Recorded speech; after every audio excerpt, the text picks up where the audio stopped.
of course, man. Of course, like I'm grown, bro. Yeah, I ain't with this high school shit. You feel me? Like, people are people. We all fuck up. Like, it's like that saying. It's like, I want to see you keep eating, just not at my table. Money go spend, I move just fine. Trust me. Yeah, I love the groups, right? Dude, you dropped 3 albums, like, it's just the heart of the MC, you feel me? Fuck yeah, like I'm fucking Lil Jon. Fuck yeah, that's me. That's me. Fuck yeah. What you say, grandpa? Like you sucking me up?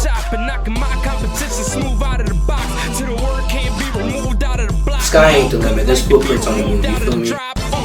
What's good in the hood? This is For the Throat Podcast, episode 53. I'm your host, MC Thrillz. Next to me is Papi X Dinero. Yes, sir. Yes, and featured guest of the evening, it is Little Giant in the motherfucking building. Another returning guest. Last time he was here with a team called Clean and Nasty. But before we get into any of that, Little Giant, how you been? I've been good, man. I've been just chilling, just on the grind, you know what I'm saying? Like, how you been, man? I've been good, man. I've been great. Podcasting, working, music, shit like that. Same thing. Yeah. Hustling. What you got that's new since last time you was here? I'm pretty sure it's a lot. It's been like over a year. A lot, man. It's been a lot. This previous year, since I've been here. What you came in, 2022 or 2023? 2022, right? 2023? Oh, in the beginning of 2023. It was around this time, too. The beginning. Like 1 year. Yeah, wow. So, in that time frame in 2023, I ended up dropping like 3 albums. So I ended up dropping Day of Reckoning, which I had talked about a little bit on there. And then I Thoughts of the Torment in Mind? No, that was before. Okay, that was before. So on that same podcast, I had dropped the album called. After that, I dropped the album called Day of Reckoning, which came a couple months later. After the podcast. After the podcast. But like 3 weeks after that, I dropped a song called Asylum 77, which is on that album. Okay. And then after Day of Reckoning, I had dropped another album called From Here to Eternity. That's like 18 tracks, like a hella concept story album. And then later on in the year, I dropped another one, alternative rock, like a very popish album called You're Hurting Again, Aren't You? Okay, so you changed it up a little bit, huh? Yeah. And then not too long ago, I dropped another one called Midnight Marauders. And that's some real like bravado, like shit for the fans, you know. I actually just heard that one, but before we actually get into the question itself, I just want you to tell the people that haven't seen you before, or the people that haven't seen the previous pod, give them a little bit about yourself. I got people from Jersey that watch, obviously other than people from San Antonio. Yeah. Give them a little bit about who Lil Giant is. Oh yeah, so Lil Giant, man, the best way I can describe it is just a man just living his dream, you know what I'm saying? Like living that American dream, you know? And a little bit about me is like I love hip-hop. I love hip-hop to death, but I love all music in general. But hip-hop is where I'm most knowledgeable at, you know what I'm saying? And I do music and I sing now. Okay. So that's a little bit different now. Oh, the last time you was rapping on the podcast, you want to sing on the pod now? Hell no. Oh, shit. Not that confident with the singing yet, huh? Not yet. But sing, you know, just performing now, perform a lot more. Got a new group starting up that's bubbling. It's called Iconaclast. With my homies Boonta, Curbs, shout out Curbs, DC Dow, and the in-house producer Jacob. Real fucking dope people, man. That's what I got going on. I mean, 21. I love all types of music. You know what I'm saying? And just living, man. Oh yeah. The new group. That's something that is in the midst of forming right now, or is it? Yeah, it's in the midst of forming. Like we just getting that shit rolling. You know what I'm saying? Like.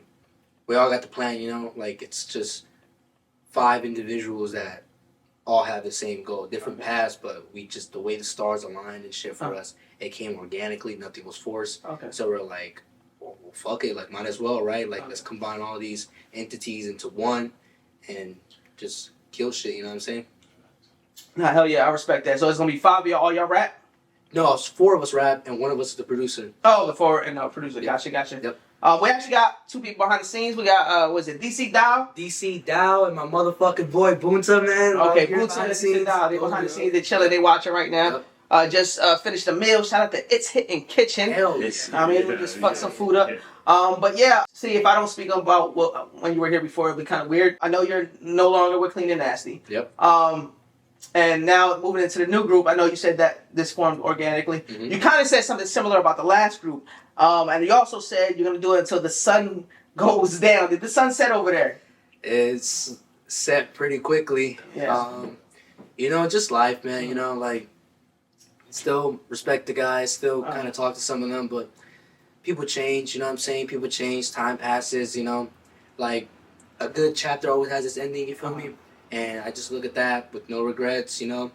People who I met, I gained new connections with those people. I met you, met a ton of other people through them.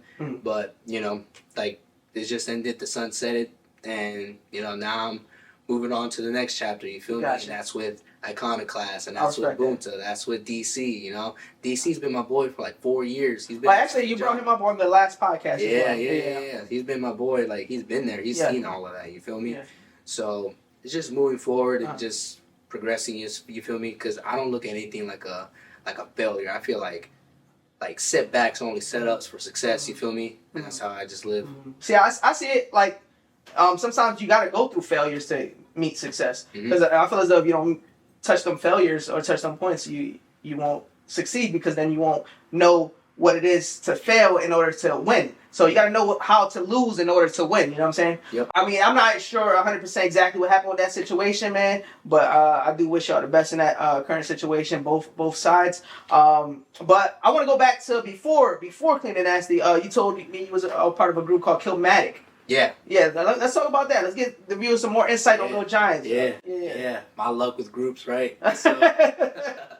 So Clean and with Killmatic, my fault.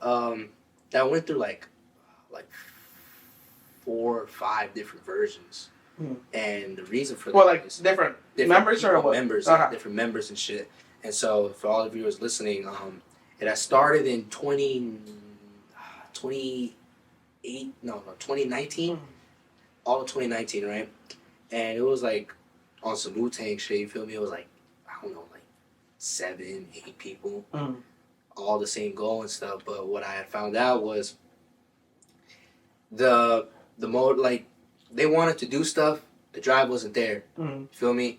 Like, they didn't have the same, like, energy and the same, like, just motivation that I had and a couple other people had. And then so it was only like a few of you that were... A few of us, yeah. Okay. Like, I don't want to say, like, 3/8 of people that was really pushing forward. Okay, so 3 out of 8 of y'all. Yeah. Yeah. And then that fell apart. What is as far as, like, going for shows or making the music? What was just, like? Just making the music and just following up with people. You feel me? Like, communication. It was just lack of communication and stuff, and one person wanted one thing, one person wanted the other thing, or it's just, hey, like, oh, I can't come up with something, like, I'm not motivated. Like an excuse. But it's like, you know, you feel me? Like, if you love it, then you love it. You feel me? Like, I understand writer's block and shit. That happens to all of us. That happens to the best of us. Pretty sure that's happened to you. But even in those times, you're like, damn, like, I want to go. I want to go back in. I want to go back in. They were not like that. See, one thing with me when it comes down to writer's block, like if I'm writing a song and I'm in my zone and all of a sudden it's just like, oh, I said that poem, I stop. I'll actually start go on a new beat and write a new song, and typically that changes the trajectory. Like, try to create a whole other topic and then I'll write something new. That's typically what I do. Because if I feel like if you stay stuck on that same topic and you're stuck in that writer's block, you're gonna be there. And as artist, you're like, damn, fuck. But if you switch up the topic and move to another song, move to another beat, or you just freestyle in your head, sometimes you can overcome that. Just for like new artists or people that don't even do that, that's a good thing. But with Killmatic, like, did y'all have a team leader, or was it like? There was no official one, but I kind of moved like one. You? Yeah. Okay. So I kind of moved like one. Yeah. Because you was the one I was the one that was pushing forward, and that's the thing that I kind of had to realize was that not everyone had the same goal. And I think I tried to put a lot of people in one circle and try to make it like seem organic, but it wasn't organic. Like, it was just a lot of different people, a lot of different mindsets and stuff, and everyone wanted different things. So that's where I fucked up on that.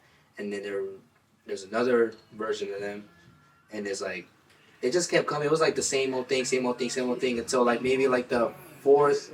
Shout out to that car. To the 4th or 5th. To the 4th version of the group, it was me, DC Dow, my homie Chopper Kevin, who goes by Oxy Kevin now, but I'm still cool with him, and another cat named Solibero, and it was just us 4.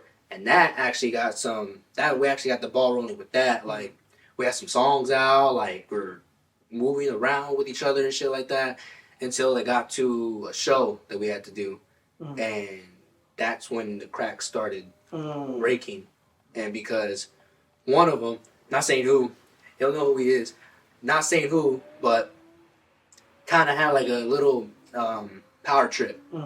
When it was just one show, and it was just outside of a cafe. Like that, you kind of showing him respect in a way by not mentioning his name, and you're also like, all right, but this is where you fucked up. You know who you are. I like that. I like that. Yeah, of course, man. Of course, like I'm grown. Yeah. I ain't with this high school shit. You feel me? Like, people are people. We all fuck up. Like, it's like that saying. It's like, I want to see you keep eating, just not at my table. You feel me? Yep. That's how I feel. So he got a little power trip. Started moving crazy and saying crazy, and I was like, man, like what the fuck? Like, we all in the same hole. You feel me? Like, fuck this crab in the mentality bucket shit. Right. You feel me? It's like, that's how it was, and then after that, it just started falling apart. But even after all those versions, man, like, my homie DC's always been there. It's always been us two. Like, when shit will fall apart, it'll just be us two. And so, and we y'all in that any of them 4 or 5 different groups that you ever rated this against each other? nah, Okay. they never got to that. Okay, well, that's never got to that. How about the fun? No, y'all never fucked around like that? Nah. Well, a little bit, but they were like, not serious. Not serious. They weren't serious. I wouldn't call them diss tracks. They were more like... By you or them? By them. Oh They shit. weren't diss tracks. They were just more so like stupid shit. Like, just like fucking around. It wasn't nothing serious. Like, one track, someone would call someone like a fucking doo-doo head or some shit. Like, nothing serious. It was nothing serious. But yeah, in the 5th version, I think that was the shortest one, honestly, because it was like, another like 5 people with DC in there also, and it lasted like about a show, and then that was it. That's crazy. Yeah. How long was it together, and like in general? Like, how long is this? What, like a year or less, or what? The group, like one? going between 4 to 5. How long was that? Oh, okay, that was a span of like 3 years. 3 years. 2019, and then I kind of stopped. I gave up on that concept like around 2022. Yeah. Gotcha. So the main person you really talked to from those groups is DC. DC Dow, that's the man that's been with me ever since. I explained a little bit of this in the previous podcast. Yeah. But yeah, he's always been there with me, man. Always been there with me. Yeah. And then he's gonna be a part of the new group. Yeah, Iconaclast, man. That one is special because it's not like I was like, hey, let's make a group. No, it was outsiders telling us. Because they were like, hey, like, we see Bunta with you. We see Curbs. Oh, you're always together. Curbs. Yeah. Like, we see all of y'all together, so it's like, okay, he's fire. This man's dope. Like, why the hell don't y'all? So y'all usually move to shows together, or together? We weren't even thinking of it like that. We were just thinking of it as like, hey, let's create this movement. You feel me? Like, let's all tap in with each other. You feel me? Let's all tap in with each other, and let's make some music. Let's make some, like, just have some fun. You feel me? Because I feel like everyone's like too up their ass about shit. You feel me? And we were just like, nah, man. Like, we'll all go chill. We all just gonna make music and shit, and just move on. And then since we've been seen with each other so long, other people, not us, other people were thinking like what the, like, it's all there. Right, they tell y'all it was already a group. It's like it's all there. Like, what the fuck haven't y'all done it? So that's why I'm like, oh shit, like you're right. That's why I mean by organically. Yeah. It's not like I found them and I had the mentality of making a group. It just happened. Right. You feel me? Yeah. So yeah, that's how that came about with the new one. So that was an interesting story you said, as far as the groups and everything. But the question I got for you, why the name Little Giant?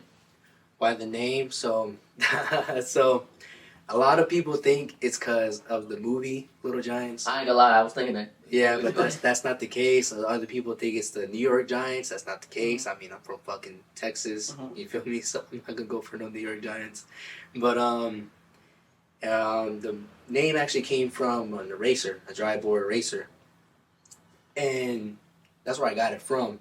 But what had actual meaning to it, I found that out for myself like years later. So it could mean a lot of stuff. Like, No, go back to the eraser. What you mean? Like, did you just see eraser, saw Little Giant? yeah. and So that's so me? Like, I had a another name before Little Giants called Black Ice, and I'm like, that sounds corny, man. I was in fifth grade. I was like, that sounds damn. corny. Boy, really brought it back. That was, Yeah. that was a car scent right there. I was like, yeah. And I was like, damn, like this sounds corny. Like the fuck, like I can't really connect with it, and I can't really hear myself. Felt like a fucking wrestler, you know. Like I've become Black Ice. You feel me? Like you know, like You turn into somebody you want to be Yeah. like. This name is making me. yeah. Like I was like, this is weird. It's weird. So I was like, fuck. Like, what's a name? Like, what's a fucking name? And then I look down. I'm in class. I look down and I see the dread board racer says Little Giant. And I'm like, oh, I am little. I am little. Like, fuck yeah. Like my dreams are big as fuck. Like fuck yeah. Like fuck yeah. Oh, okay. So as time passes on, Now this is 5-year-old you? no. This is Oh, fifth like- grade. This is fifth grade. This was Like this that. was. I think I was the age of Fifth I grade, was yeah. fifth grade. So I was probably like I don't fucking know, like 12, Mhm. 12, 11. Okay, something so, like that. so damn, you got your name early start. Okay. Yeah, and I just kept it since. A lot of people thought I was gonna change it, but I'm like, nah, man. Okay. Because if I'm gonna roll with it, I'm gonna roll with it. Whatever, everything. I don't think I met an artist named Little John either. So Exactly, and plus it's the way it's spelled too, like LITTLE, you know. And I wanted to keep it like that. Again, another reason was because this stigma with the mumble rap shit, right? So there was a lot of Lils, right? LIL, and a lot of people my age, a lot of those rappers were my age or around my age group, right? So I was like, okay, I'm gonna fool every one of y'all.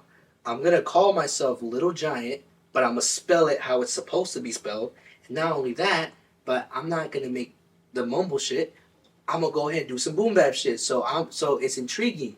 So it's like, take all bias aside, right? You see the name Little Giant, like, Yeah. and you see my age. I'm a young cat, right? Yeah. You're like, fuck, it's one of these guys, right? Fuck it, let's listen to it, see what the fuck he's got. I'm gonna make fun of his ass, right? And then you click it, and then I'm saying some lyrical shit, like shit you haven't heard in like. I mean, I don't think everyone sees it like that, but But I get during what that you're time- saying. during Yeah, that I get what time- you're saying. Well, like during the that whole time- humble, right? during Because that it was time. all little pump, little everybody. That's Yeah. when they were coming out. Yeah. During that time, so that was my motive. Yeah, during that time. But as I got older, and that whole stigma went away, Mhm. I was like, yeah, I'm short, but doesn't, like, when I perform, Mhm. when you hear my songs, that doesn't matter. I mean, Eazy-E was 5'2", you don't think about that. Yeah. He was moving like a giant. Yeah, Lil Wayne-ish. Lil Wayne, same Yeah, thing. yeah. I'm like around Lil Wayne's height. Yeah. I'm 5'6", you feel me? So I just didn't want to be late. I just didn't want that to be my, I guess, label. Mhm. So little means like my stature, my appearance.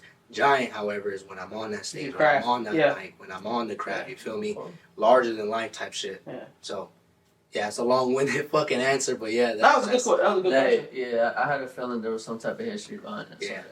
Yeah, I appreciate that, man. You sent me the new album you just dropped. I listened to every song on there, right? Mhm. My favorite one would have to be, I don't know. I think I like the intro and the outro the best, which is good. I don't know because you did like something different on those songs compared to what you did on the middle songs. Mhm. Like, and you had like singing on. Who's singing on those songs, or is it like samples?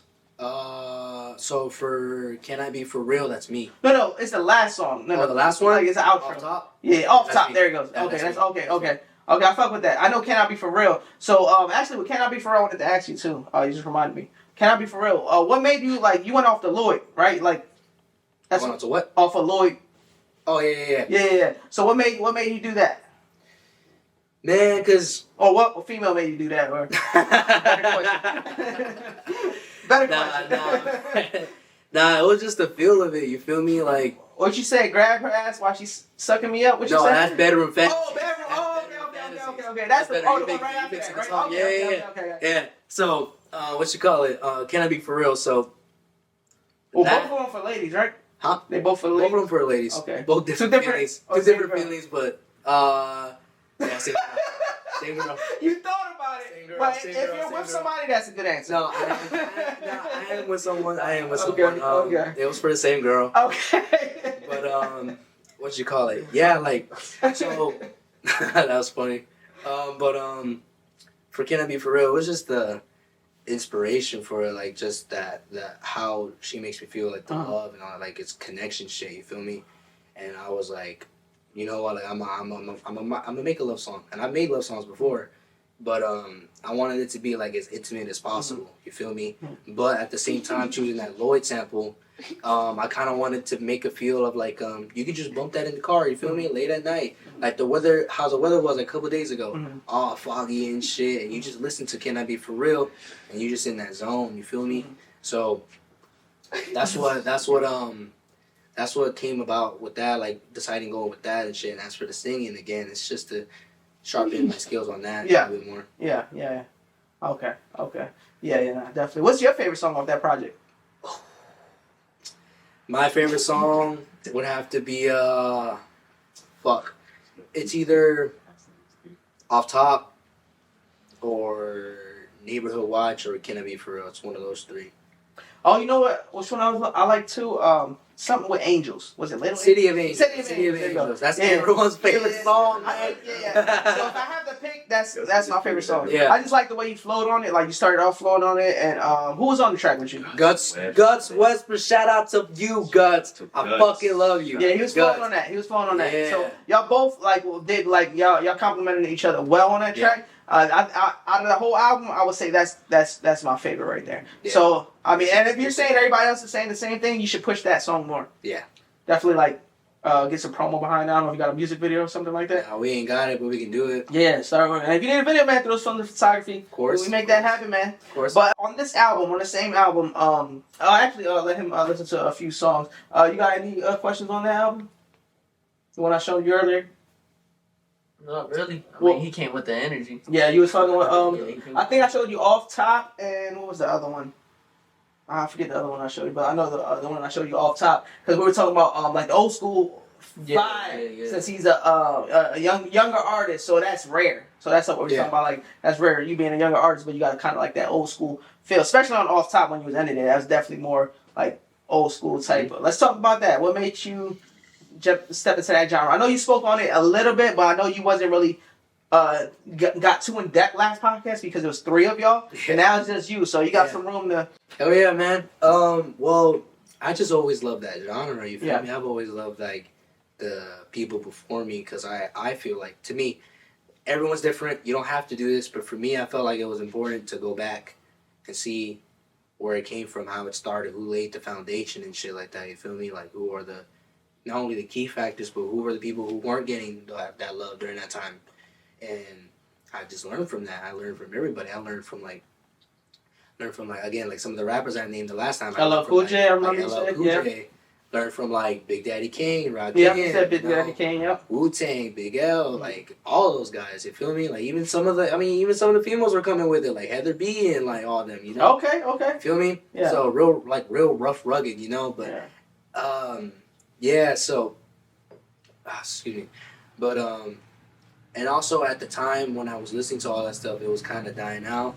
I mean, there's a little resurgence of it, like in the early 2000s, like early 2010s, like with Joey and Mac and Kendrick and J. Cole, all them guys in the beginning.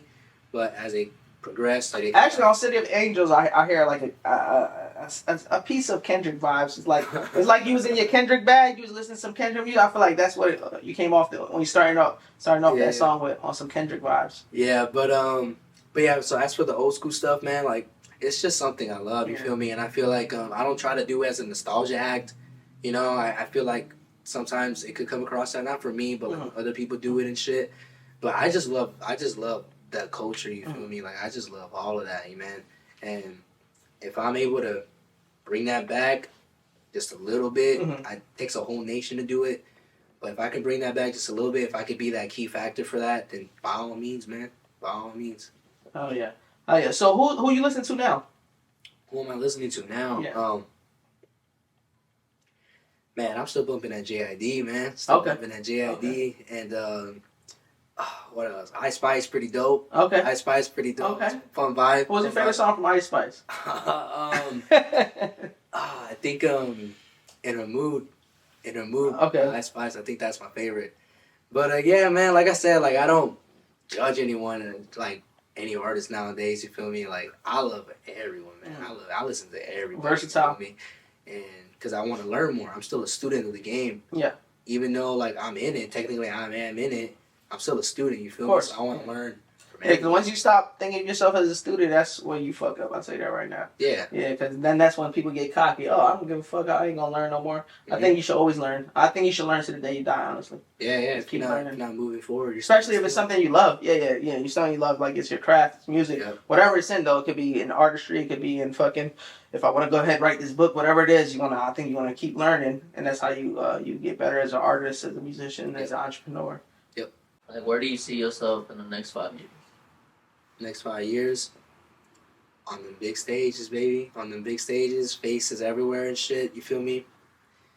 And I don't know. I just have this real self-belief shit. You feel me? Like, I love taking risks, and I feel like that's something that a lot of people lack.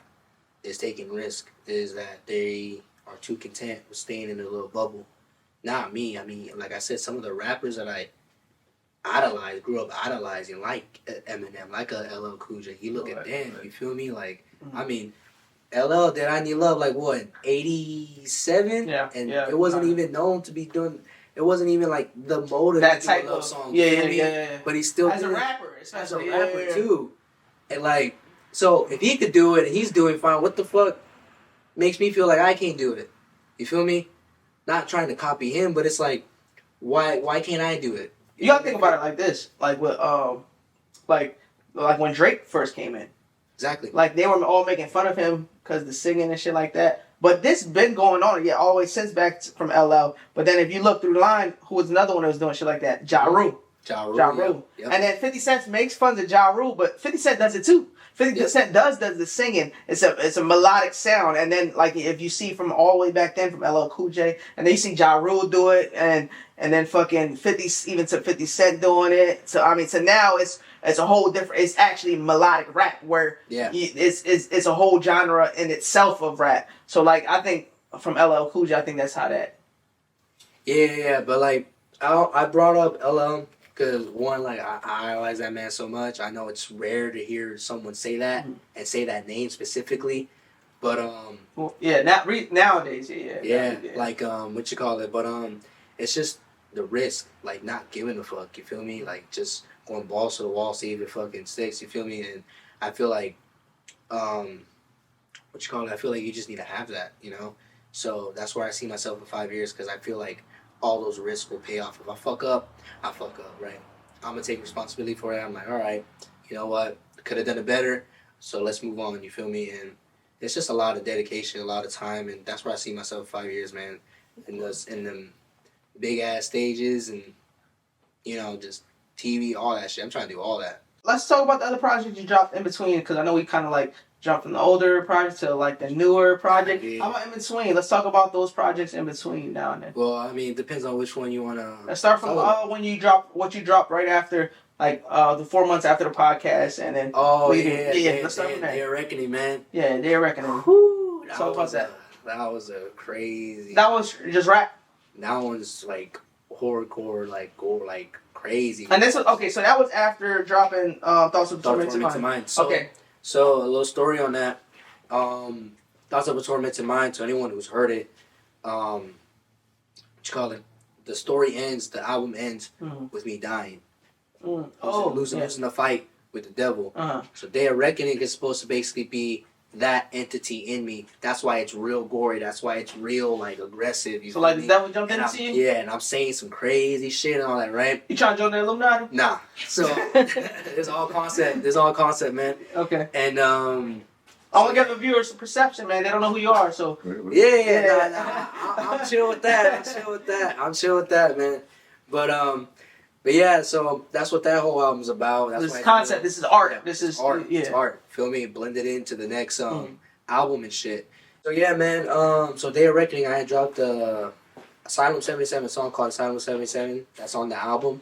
It was the first single, and I dropped like a couple weeks after your podcast. I probably want to say either 3 weeks, just in that time span. And then I dropped another one, the second single, called I Don't Want to Be Alone. And both these songs are on Day of Reckoning? Both songs are on Day of Reckoning. Okay. But I Don't Want to Be Alone again, it was like the risk I was talking about. I didn't know that song was gonna go the way it went, man. And How did it go? What you mean by that? It went fucking everywhere. That's one of the songs that people like actually like know me by. Feel me? Like I guess you can call it like a hit, but like you know that's when everyone kept asking me like, oh, like that was you, right? That was you. Like, oh, I listened to it. Oh, I saw the video. Like, you know what I mean? And I was just like, damn, like to think I was gonna just keep that song as an album cut. Oh, for real? Yeah, I was just keep it as an album cut, but my girl who was my friend at the time, she was like, no, like just make it like, what are you scared of? Like, just make it as a single. She's the one that pushed it. She's the one that pushed it. She's the one that pushed it. And actually she's the one on the cover too. Okay. She's the one on the cover too. That's but dope. no one knew that at the time. I didn't even know I was gonna be like with her at the time. Again, now that was something that happened organically too. Oh man, look like you manifested it to me. I threw her on the cover. I said manifestation. But yeah, so that one blew like crazy, like wow, like again, that was something I didn't expect. I kind of just threw it out there.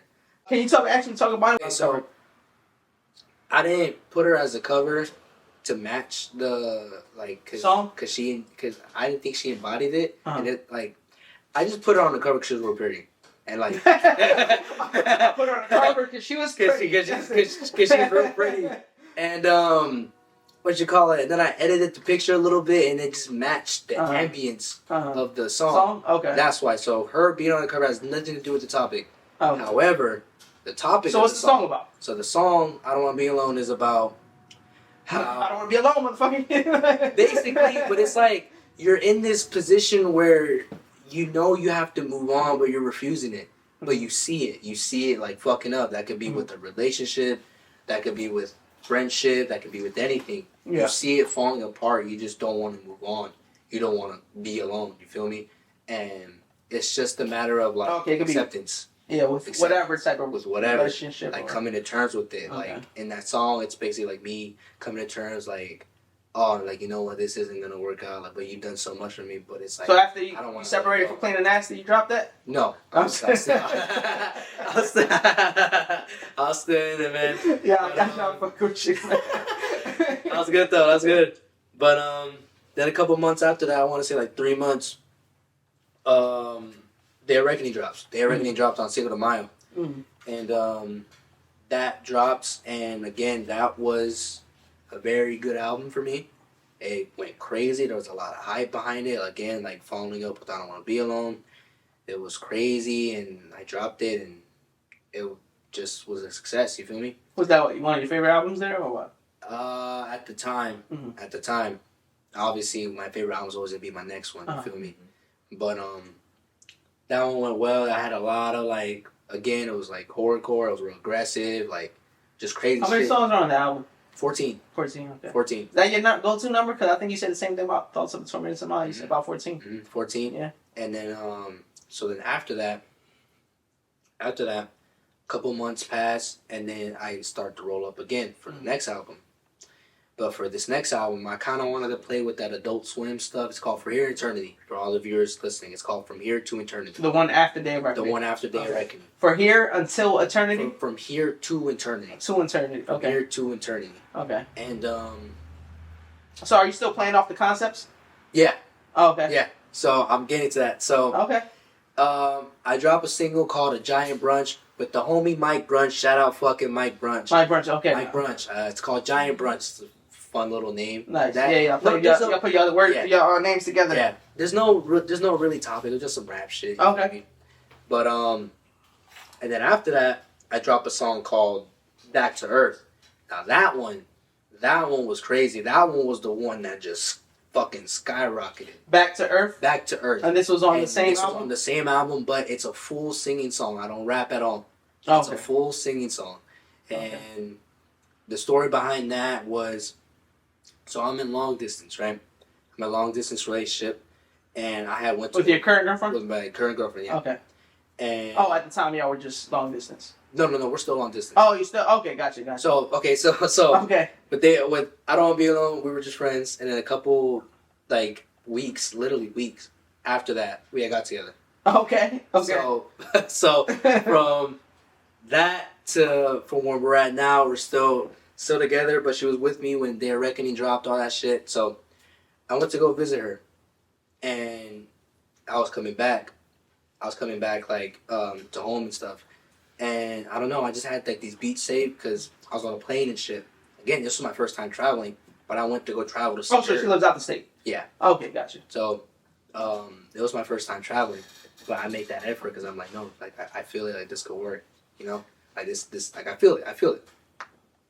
And on the way back, I had these beats saved for the album, and I clicked that one, and the lyrics just came organically. Came out, and that's what that's about, like coming back to earth, like wanting to be with her, wanting to go back to her. That's what that song's about. And it's real deep. I played with the space concept as well. Like when I promoted the album, when I promoted the song, my fault. I played with like a little spaceman like type of concept because it's back to earth, you feel me? But earth can mean like here, my city, San Antonio. Right. Could mean her as home because earth is home. You feel me? So it's however you want to interpret that, but that's what that song's about. And again, it was a full singing song. That was another one she pushed me to do. And I was like, I don't know. Like, I'm singing. Like, I don't really do singing songs like that. People don't really hear me. Don't really see me as a singer like that. And I dropped it. Again, you got a lot of attention. The risk paid off because that was the one that gained a lot of attention. So, okay, so when you say these songs get a lot of attention, compared to previous songs, what does that look like? A lot of attention. So, people outside that know me. Okay, like your inner circle. Okay. Like my inner circle. Like the community that I'm in. Okay. People outside of that reaching out to me, being like, hey, I don't know you, but Back to Earth was my shit. Nice. Like, other songs, like my previous songs, like Red Rum and Step Up to This and all that stuff, like, it was all within the community. Okay. Back to Earth and I Don't Want to Be Alone was like songs that were coming outside of that. Gotcha. So it was like my popularity was kind of going up. Like people who I didn't even know knew me. You feel me? For the song.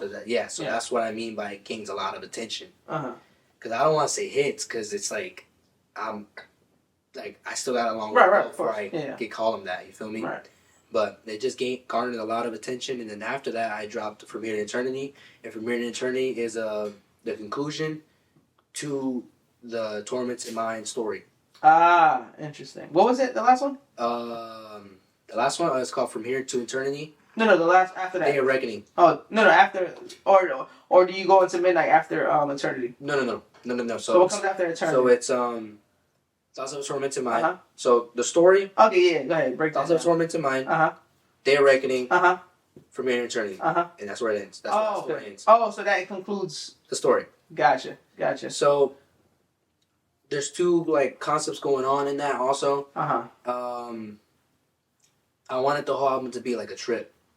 You feel me? Like a trip. Like, so I played with the, like I said earlier, I was playing with the Adult Swim type of thing. Like, you remember Adult Swim? Like, they had the bumpers and shit. And Toonami, like, make sure, like, you check in at 2 o'clock and see Naruto and see Dragon Ball Z. You feel me? So I was playing with that. And the homie that I mentioned earlier, Chopper Kevin, Ox Kevin, actually did the voiceovers for that. Okay. So in between songs, there would be skits. I would make it like commercials. So let's say you're listening to, I don't know, like Back to Earth, right? So at the end of the song, it'll cut, it'll be like, and then it'll skip to that, him voicing over. Like, hey, like, I know you're enjoying this, but make sure you stick around for the Love Hour, because it's going to be Back to Earth, and it's going to be Bad Habits. Oh, that's dope. That's dope. You know, you feel me? There's a lot of that. Now, I'm going to have to check that album out. Yeah, so that one's 18 tracks, but it doesn't feel that long, to be honest.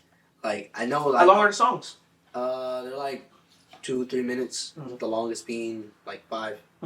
But, so yeah, so I separate that in sections. I separate that with the vibey, like, cloud rap-ish sounding songs, and then it went to the hip-hop fun sounding songs, like Giant Brunch, I Ain't Playing, stuff like that, and then it went to the Love Hour, then it went to all the smoke songs, and then it went to the real shit. And you had your homeboy narrate I had my homeboy narrate, like, in between songs. It wasn't every song. But it was certain songs that would translate, right? Gotcha.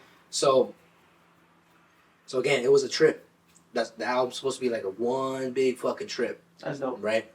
So at the end of it, it's a song called Phantom Memories. And that one is, I think, one of my best storytelling songs. It's about having vices.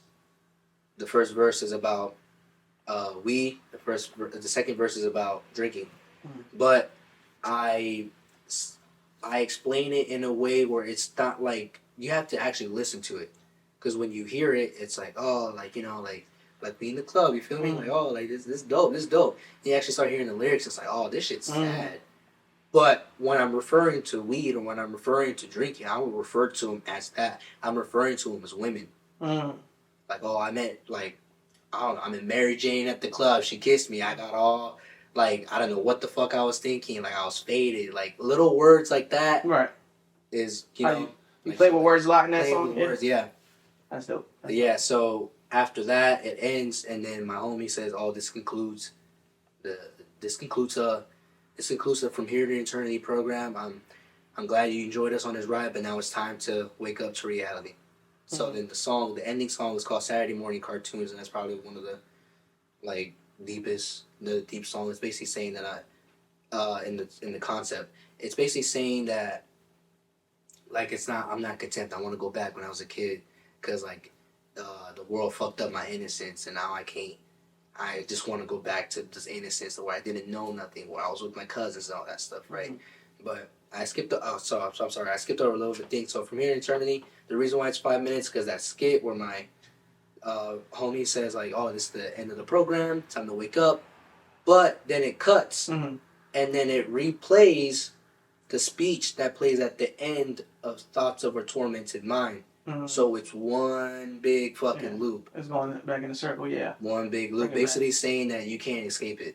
Yeah. Like, once you make a deal with the devil, you can't escape it. That's basically what the story's about. So that's crazy. Yeah. And see, it's that right there. I like that you got intention. Like, to do the project, you got intention. Like, it sounds like you created with intention, you know, which your goals were, and you made an actual story between three albums. Now, was it always like that? Did you know, like, oh, it's gonna be 3 albums, I'm gonna do this, boom, boom? Or so, not really. Like, yes and no, because, like, I knew I always wanted to do something like that. I just didn't know it was gonna last me 3 albums. Oh, okay. So you didn't know how you was gonna. When I did Torment to Mind, I'm like, you know what, dope story. I'm gonna leave it at that. And then I started making Day of Reckoning, and I'm like, oh, these songs sound more aggressive than what was on Torment to Mind. So I'm like, okay, let me keep the story going. Let me say, like, oh, that's me, like, possessed in a way, right? So then that happened, and then From Here to Eternity, I'm like, oh, you know what? I'm gonna play with this, like, Adult Swim like program and stuff, and make it lead like commercials and all this other shit. But I'm like, wait. What if the program is you're mental? You're mental. You're on a trip. Yeah. Right? On a trip, like you just sleep. You in you in euphoria and shit. You feel me? Yeah. So when you wake up, you're waking up to your harsh reality, because there's no happy endings. Like, when you're in that, sometimes there's happy endings, but sometimes when you're in that mindset, it's like, you know, it's just life. You feel me? Right. It's just life. So I wanted to encapsulate that, and I'm like, you know what? The conclusion of that ending of the program is going to be the conclusion of the whole story, and I would bring it right back. So that's how that went. So it was more like intention as it kept going. Right. So yeah, it's like a yes and a no. Yeah. So it's like a little bit conscious intention with subconscious intention. Yeah, that's dope. I mean, everybody fights their demons, man. Everybody fights their inner demons. Story time. So I actually recently got out of jail in 2023 of January. So last year. And in 2022 is when I got locked up. But being in there, the fact that, like, I've never been in this, in this place before. I've never actually thought I'd ever be in this predicament. But when I was, like, it taught me a lot. Like, I'm not gonna lie, like, being in jail, don't matter how many days it is.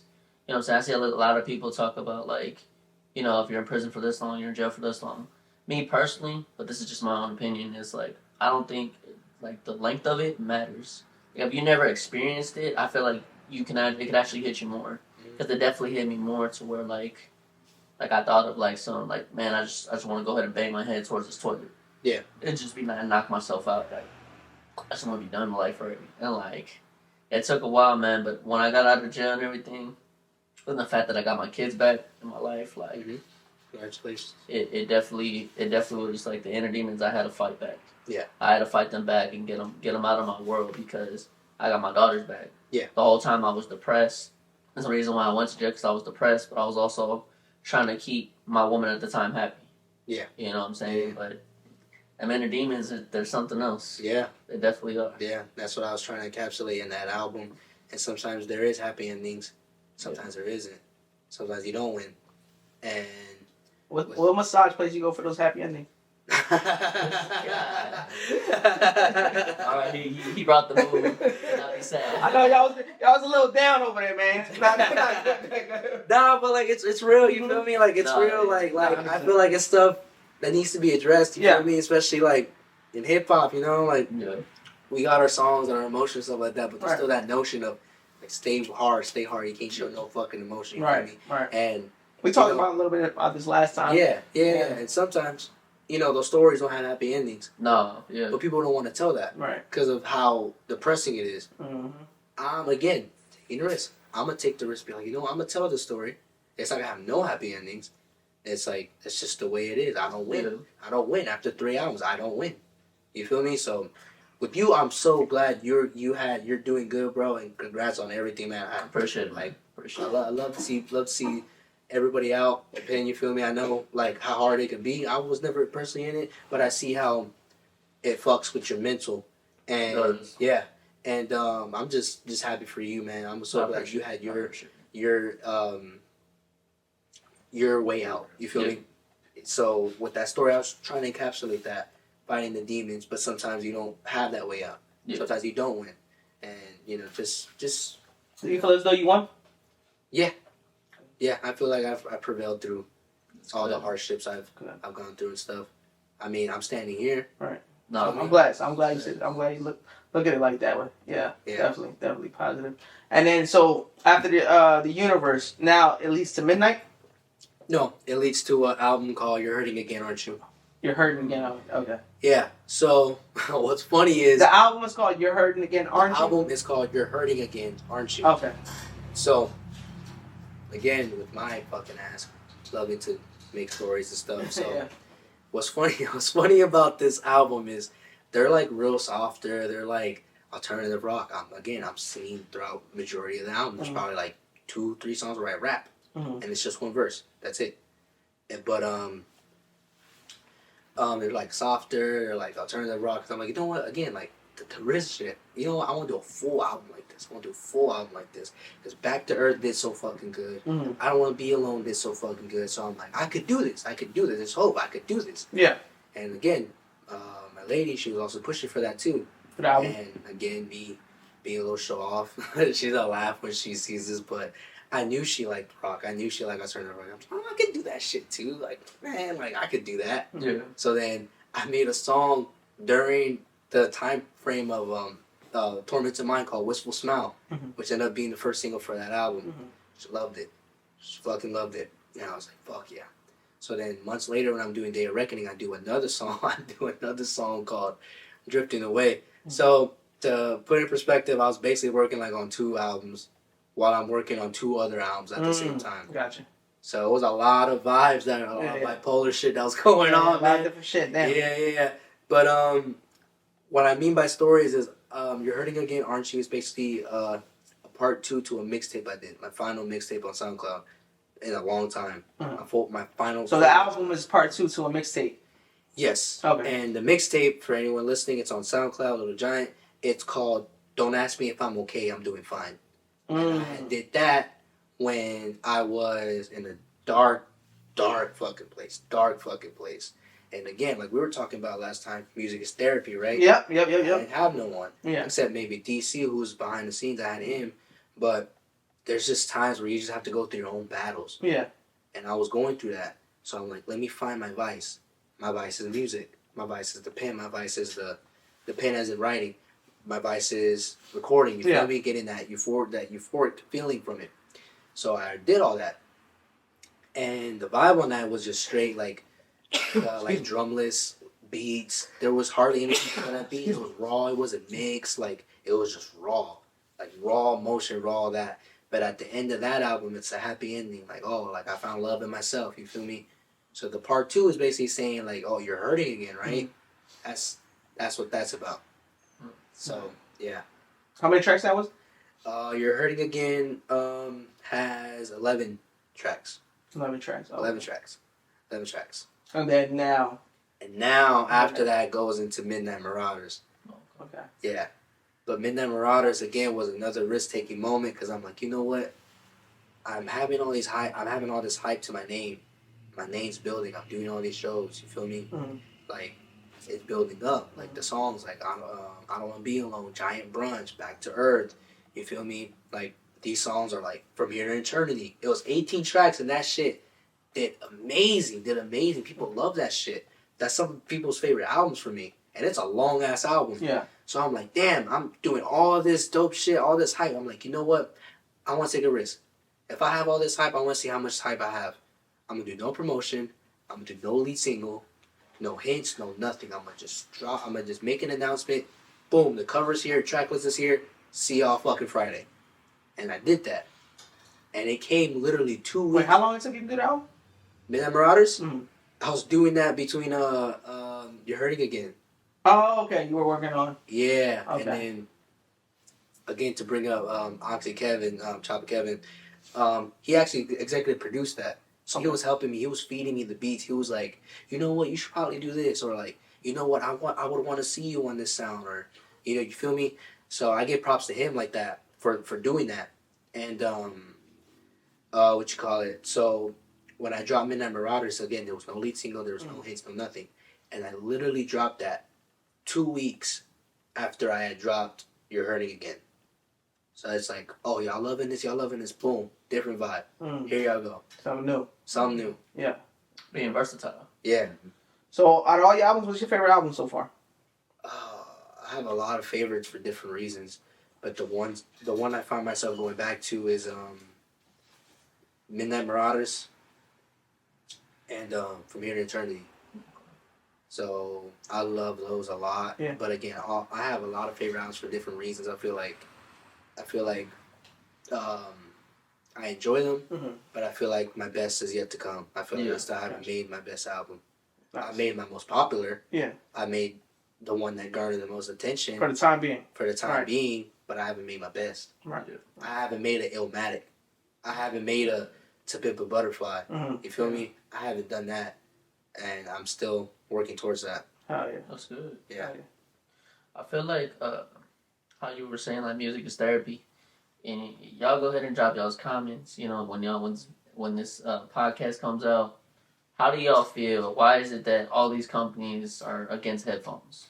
Like, music is therapy. You imagine, like, how many workers you would literally have. And, like, yeah, I know it's a little rural, whatever, but people listening to music, it's like they just work faster. It's just music is their therapy. As long as they're listening to music, they can move forward. And they can keep pushing.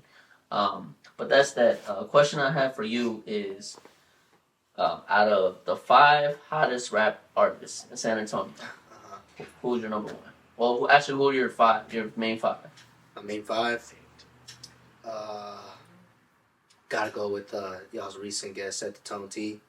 Fire as fuck. Set the Tone T. Yeah. Fire as fuck. Yeah. Shout out to you, man. Shout out to you, Set the Tone T. Fire as fuck. Shout out Set the Tone T. I want to say the homie Mike Brunch. Okay. Mike Brunch fire as fuck too. So like, what? That's 2.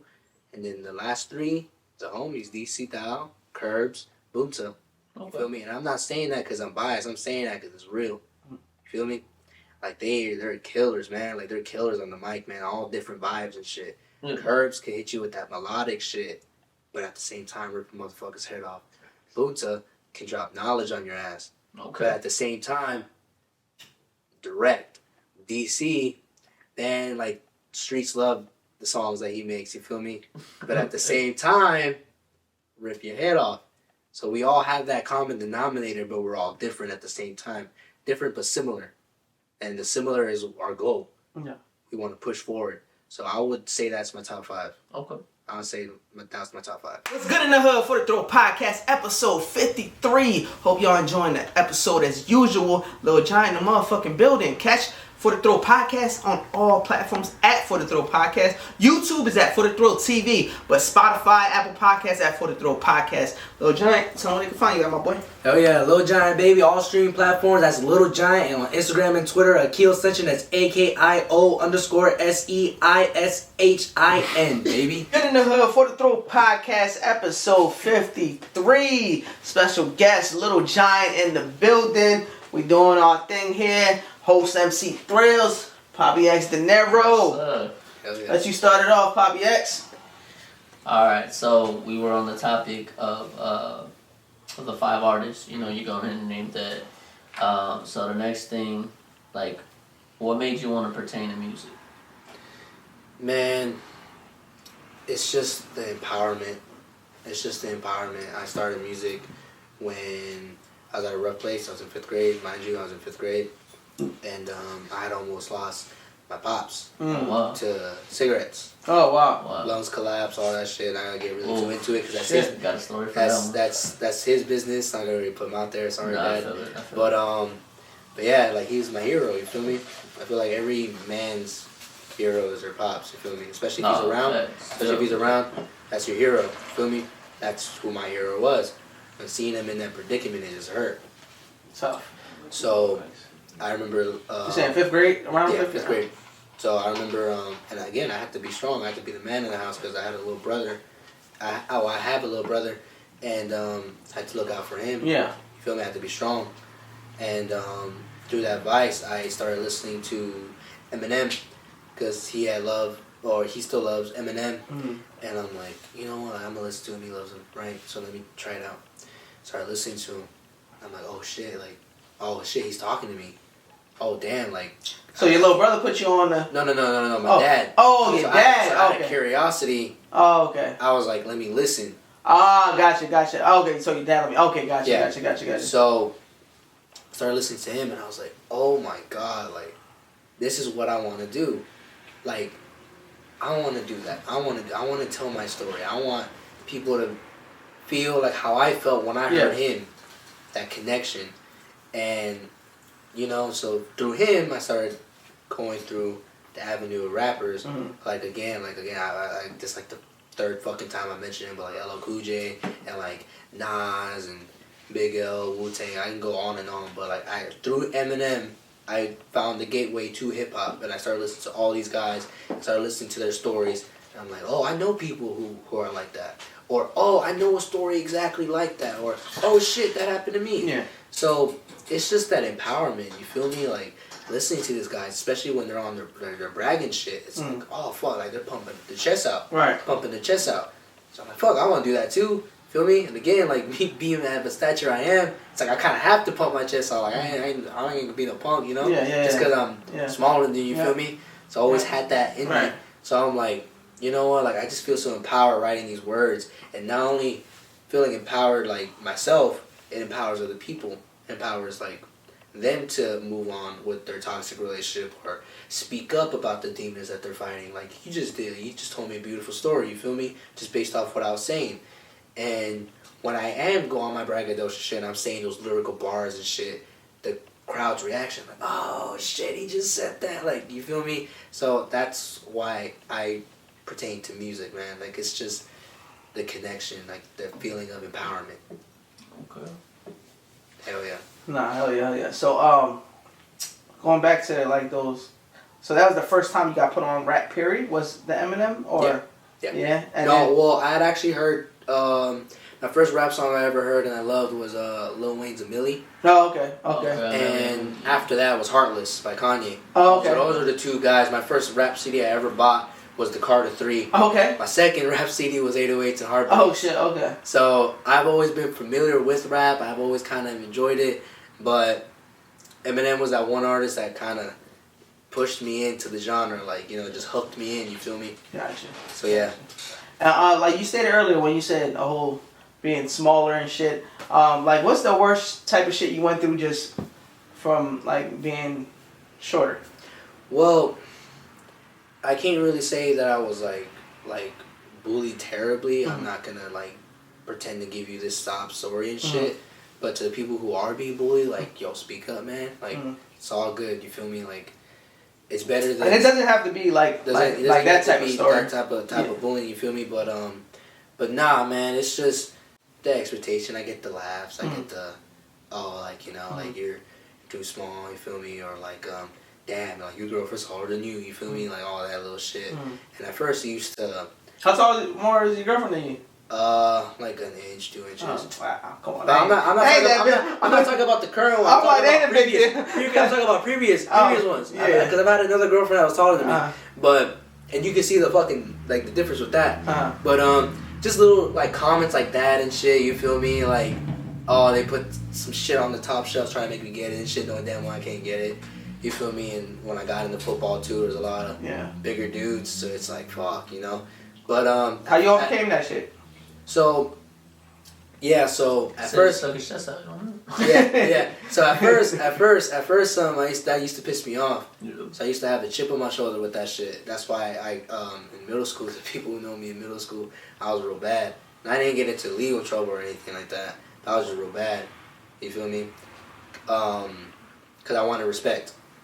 I wanted respect, and I thought the respect was to make me be fucking out there. Yeah. You feel me? But I found out that that's not going to give me respect. That's going to get me laughed at even more. So gaining respect is being myself. So that's when I started to learn to own up to it. Own up to my height. Like, you know what? You get one shot at this. You feel me? One shot at this life. So I might as well. Yeah, one shot at this life. You feel me? So it's like, I might as well own up to it. You feel me? Plus, there's a lot of, like, short fucking kings out there. Like Kevin Hart and, you know, Cat Williams and fucking Lil Wayne, all those guys. They go on and on and on.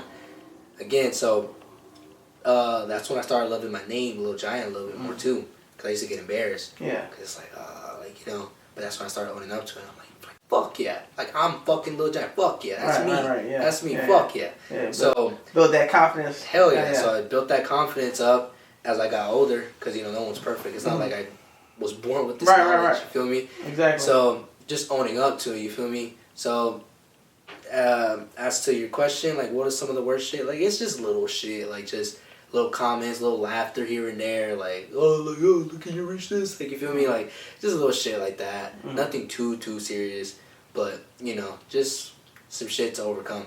You ever, like in the rap scene, since you've been going to shows and shit, have you ever gotten into, like, rap beef?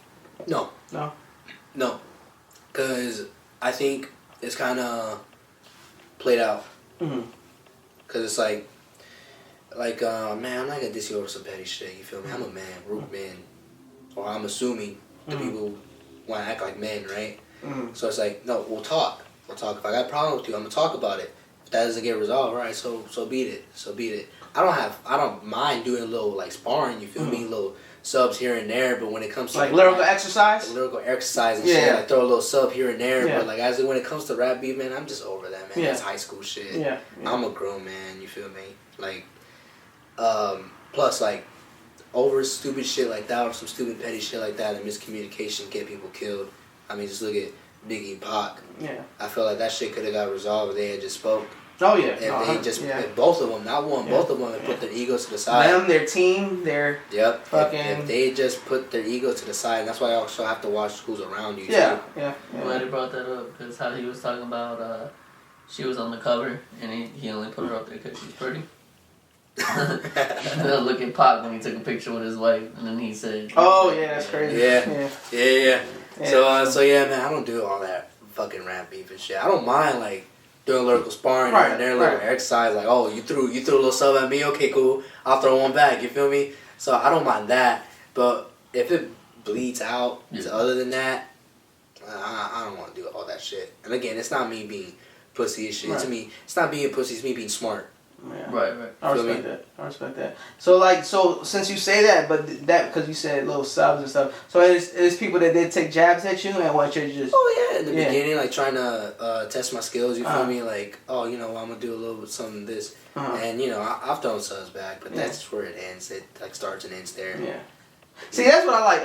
I like that type of rap where you like y'all could send some shit against each other and be like, oh shit, I like that type of lyrical beef. Yeah, like but I like that. I don't like the whole getting out of hand. That shit crazy. Yeah, so like if y'all just keep it with rap, like let's keep it there. Like let's keep it there. Some of the lyrical sparring I've done, man, I've never brought up any personal shit. Yeah. I've never brought up any personal shit. It's more like, oh, let me outsmart you. Let me outsmart you. Oh, you said some shit about my height. Okay, let me flip it on your ass. You feel me? Like that's the type of shit I do. Yeah. But like I said, if it bleeds outside of that, like nah. Yeah, once you like start going out, like I feel like a rap beef that got out of hand was other than Pac and Biggie. Like it could have been worse. The Pusha T and Drake when obviously Drake was coming at his girl, wife, his wife, and then Pusha T came at his producer for having what was it? The sickness. The sickness, yeah. So I was like, all right, it's getting to a point where nobody wants it to be. Like, cause that shit right there is to the point like, all right, damn, now you just talking about. Pretty soon y'all just gonna be talking about killing each other, like. Yep. So shit like that, nah, I'm not for that. But as far as like lyrical fucking back and forth, like okay, I'm gonna do some. Even when the Drake and Meek shit, I feel like that was dope. Like the Drake and Meek going back and back. Oh yeah. That was pretty dope. Like I'm like okay, I feel like I like that. But once it starts getting past that, because even they squash what they got going on. Yeah. You know what I mean? But anything about past that, nah. Yeah, I feel that. At the same time too, it's like if you're gonna go there, like you can't expect not to get hit back. Oh yeah. You know what I mean? So it's like with the Drake shit, like it got out of hand, but that's also kind of his own detriment too. Cause what the fuck were you doing mentioning someone's wife? You feel me? So it's like if it's like the Drake like if it's like if the gloves is off, okay, the gloves is off. Yeah. There's no, I'm not pulling punches. Yeah. You feel me? That's how I see it. Yeah. You feel me? So, you know, that's how I look at stuff like that. Yeah, like I heard like the recent, I don't know if you heard the what is it called? I think it's called Big 3. Is with J. Cole and Drake. And fucking I feel like first person shooter mode. First person shooter mode. There you go. Fucking I feel like J. Cole. I ain't gonna lie, he killed Drake on that. Like on that shit. Like lyrically, honestly J. Cole is like on top 3 right now. Yeah, and he's been there for a while, and I can. It's hard. I hardly anybody I can see anybody like beating him. And people say Kendrick, but I still don't see even Kendrick doing it. Like just based off of not only just lyrical skill, but just based off of length. And like I feel like J. Cole has been consistent. Kendrick is nasty, but he's not. I don't feel as though he's consistent enough. Yeah. And like see stuff like that. Like that's fun as fuck. You feel me? Like I've had songs where I got fucking murked. Like you know, like Giant Brunch. Mike Brunch got my ass on that one, but I'm like, all right, bitch, I'm gonna get you back on the next one. And then we did a song called Wonka, where it's like a bunch of fucking San Antonio rappers. San Antonio rappers. It's called Wonka? It's called Wonka, the Wonka Cypher. Shout out to fucking Floozy, shout out to Reyes, the greatest, for producing that and getting everybody on that shit. But Mike was on it. So he had sent me the song, and it was only 2 of the Floozy members called Mandelix, shout out to you, and Mike Brunch. And I was like, okay, I'm listening to it. Then I heard Mike's voice. I'm like, oh no, I got something for your bitch ass. I didn't forget, I got something for your bitch ass. He was ready, so I was ready. You feel me? Like, I mean, DC, he's got my ass on a couple tracks too, you feel me? But I'm like, nope, I'm gonna get your ass back. So I don't mind that. And, you know, even that, they try to make it as a, oh, J. Cole watched Drake. What is Drake gonna do now? You feel me? Like, they try to make it into some big shit. Oh, like turn it into but like, you feel me? Like, you just gotta be smart with that. You feel me? And know what that person's intentions are. Like, even with the crew that I got going on, Iconaclast, we all know that. We all know that. We all push each other. Yeah, so but that's different. That's friendly competition. Yeah. That's like, we're gonna try to go harder than each other. Or even like when I had the songs with Bunta, like, you know, you feel me? Like, there's songs where he got my ass, and there's songs where he heard how dope I was. He's like, oh no, I'ma fucking go above and beyond now. You feel me? Like, it's just the heart of the MC. You feel me? Yeah. Bunta, he telling the truth? No, speaking truth, man. Speaking truth. As Bunta, if y'all hearing a little chuckle in the back, it's Bunta over the bottom, man. We got DC back there, over there vibing too. We out here having a good time behind the scenes and shit. Y'all got so many behind the scenes questions? Damn. Let's go, behind the scenes questions. We open for it. Questions. Damn. What y'all got? I actually want to know how did you and DC meet? Like, how did me and DC meet? Yeah. That's a good question. I haven't been here. How did you and DC meet? So, I did a song. Again, this is through my perspective. He has a different perspective. It's the same. It matches up the same, but we have two POVs of how it happened, right? I just gotta let that know. It matches, and I'm not telling no lies. It matches. You want me to say mine So, first? Nah, I'll tell mine. Okay. So I did a song called He said first come first serve. Yeah. I did a song called Killer Instinct with old homie of mine, right? Great game. Yeah, Killer Instinct. Yep. And it was on an Alchemist beat. So we rapped on that. It was dope as fuck. And I was sharing it around high school because again, like a little small bubble. Yeah. So I was sharing it around high school, and a homie of mine, George, I shared it to him, and he's dope as well. He's a dope human being, man. Like yo, George, you seen this? Like shout out to you, man. I know we haven't talked, but shout out to you.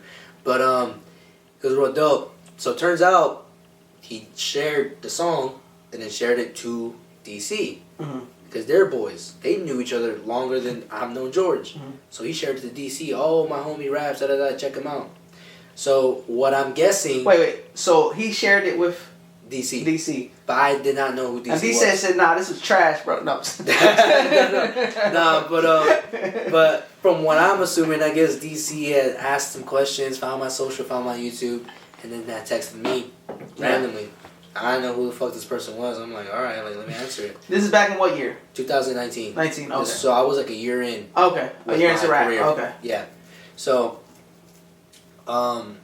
he finds my stuff, finds my socials, finds my Instagram, DMs me.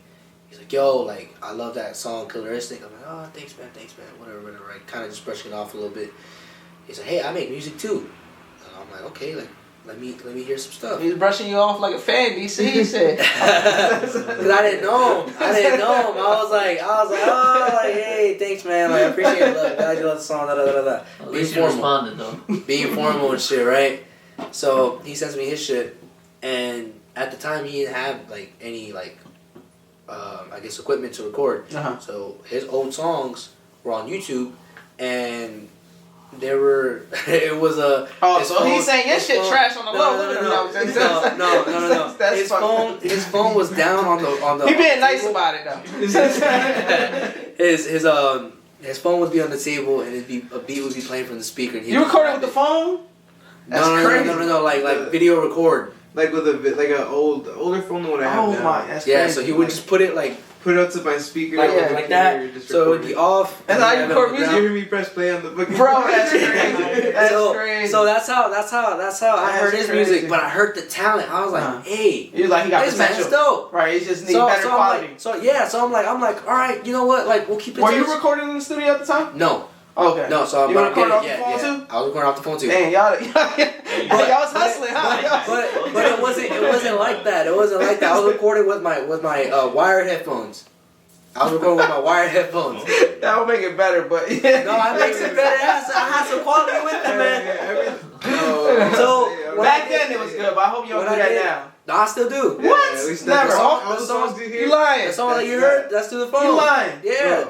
Bro, so I told that's not in the studio?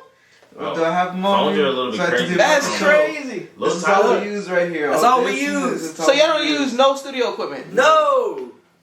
That's my phone crazy. is not studio. that hard anymore, bro. That is crazy. You got like a certain app. That's crazy. Yeah, complicate the game. Yo, that's insane. That's insane. I just learned how to fuck with it, like with the presets and shit. That's crazy. Somebody told me about Van Lem. So when I did Killer, it took me forever to find that out. What to find out? What to find like out how to get this combo? Because I tried downloading the FL Studio and you could buy a mic, but that's not. It's so easier just to get the quality right. Like it's you just gotta learn how to do it. Yeah, you gotta learn how to do it. Yeah. All the songs you heard, bro. Yeah, like, that's crazy. Off top, because shit. like the songs, like when I heard the songs, I figured they were like a home studio. That's what I figured it was a home studio, but I didn't think it was a phone. Yeah, I didn't think it was a phone. Like it sounds good. But like I know it didn't sound like professional studio quality, but it sounds good. So I assumed it was home studio. But to say you record it on a phone it brings it from here to there just because that takes bro. Yeah. The ones we were listening to. I'll show you.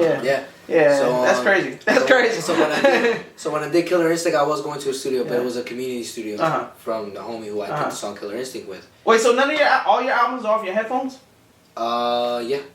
Bro, that's crazy to me Shut right the fuck now. up and listen to Midnight Marauders. Yeah, I'm not the only one that thinks this is crazy. I'm pretty sure some All people on out there like that's different. Like this is All that's on the different. headphones, That's man, all on different. the That's phone, all on the different. headphones. Yeah, that's different. But so when I was doing Killeristic, I was going to a community studio, so it was like 3 hours and shit. We weren't really getting charged. Oh, okay. So we would go, and I was doing a mixtape called Six Diamonds, and there's a song called Sunkiss, and I'm like, okay, I have one of the homies from Killmatic. His name's Visionary, and I'm like, I need one more. Like, who the fuck? Bro, I'm. Hey, it sounds good on the phone. Like I'm just thinking how crazy. Like this is crazy. This guy recorded whole albums off his fucking phone. But like I feel like now that I know that, like if you were to go in the studio, like you don't know how much better like that quality is gonna sound. Like no, like seriously, like because it sounds good now. But now you take that to a studio, you're like. That's gonna like your game is like boom, but that's gonna be like because that changes so much, man. It's so much to change the trajectory of just like because like I said, it sound like home studio quality now. So imagine if you took that quality to a professional studio. Just nah. Yeah, But go ahead, man. But eventually, right? But yeah, so I needed one more person to fill in this track. I'm like, well, you know what? I've been talking to this DC dude. I'm like, you know what? Pull up the studio. He did. And I love telling this part of the story because, like, it's so fucking funny because he go in the studio and he was real Michael Jackson. Like, he was real, like, shy. Like, can you turn the vocals up on the headphones a little bit? DC? Or like, Call him Michael Jackson. or like, he was introverted? Yeah, so he was like, you know, like, you think you can turn off the lights in the booth because I really want no one looking at me. Like, that was that type of shit. It was that type of shit. Wait, DC, come in here, man. See, go ahead. You can finish telling your story. But that's crazy, man. That's hilarious. He's right here, man.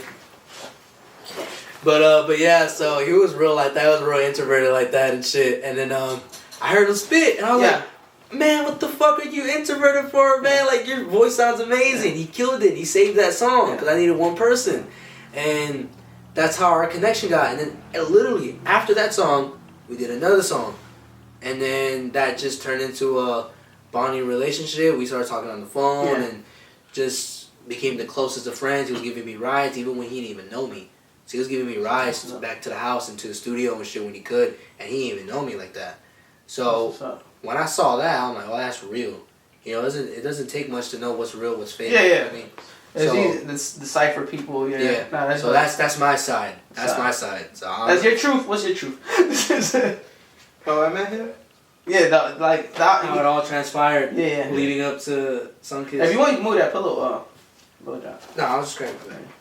So basically, like George, the homie, he lived like right. This is the guy that introduced you. Yeah, like Okay. he lived across the street, and we always knew each other since we were kids. And I was really cool with him, you know. And I talked to him here and there. Like he still texts me, but I don't really talk to him how I used to. And like you know, we were cool. We talked.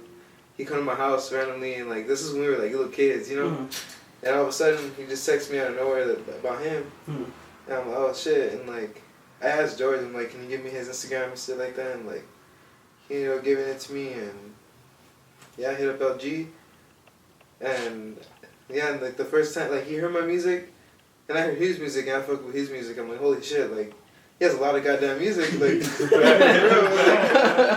Shitload of music, huh? Bro, even back then, like, he had a lot of in music. one year, man, I did like in 1 year, 2018, my first year, I did 3 mixtapes. See, yes, but I could see because on this. In between the podcast and this and there, you dropped like 3 albums already. So like, your work ethic is there. It's there. With headphones, it's crazy. With the headphones, yeah. I'm sure you get a lot done with the headphones though. Just It's crazy. I feel like those are the best. It's the best microphone you can get is the little iPhone headphones. Like I tried other headphones, like expensive wired headphones, like JBL. Oh, it gotta be the iPhones wired ones. That's what they use on like TikTok and shit too to get the better quality. Yeah. So other mics, no matter what it is, like Let's finish the story. Yeah.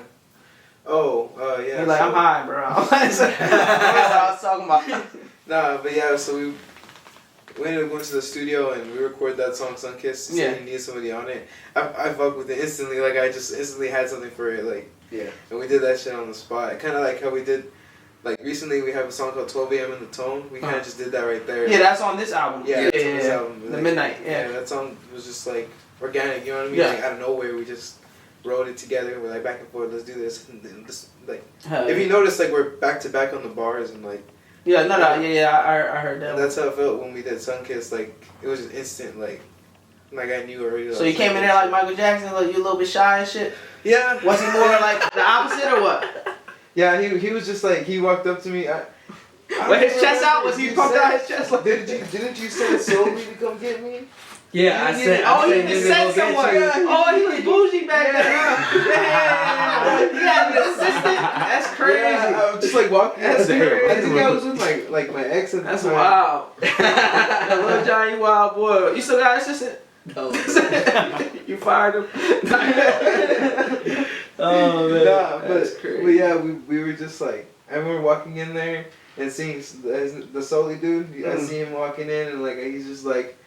Dude, DC, like he just, like he just like starts coming up to me. He just dabs me up, and I'm like you said, like I'm like shy and all that. So I'm just like like what's up? And like we went to this like to the little studio. It was like a whole process. That was the community studio you were talking about? Yeah, it was like signing up for it and stuff. It was pretty cool, but people ruin things. Oh, Yeah, shit. that's why we stopped going. And COVID.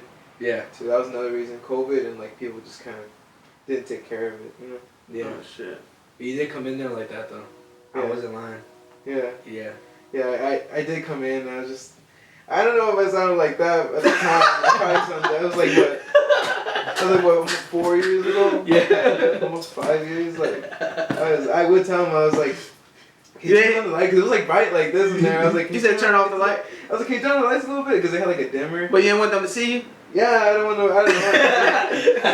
to see me because the window's like right here and like the mic's like right here and like I can't hear them. Like I just hear them like talking and like there's people in there. I'm like, Oh, you felt like they was talking about you? Somewhat, yeah. That was my first time being in the studio. Try to count them over, yeah. Yeah, that was my first time being in the studio, so I don't know, like, and it didn't sound right, so I had to tell him, like, can you turn the head volume up my headphones? And like, I remember asking him, like,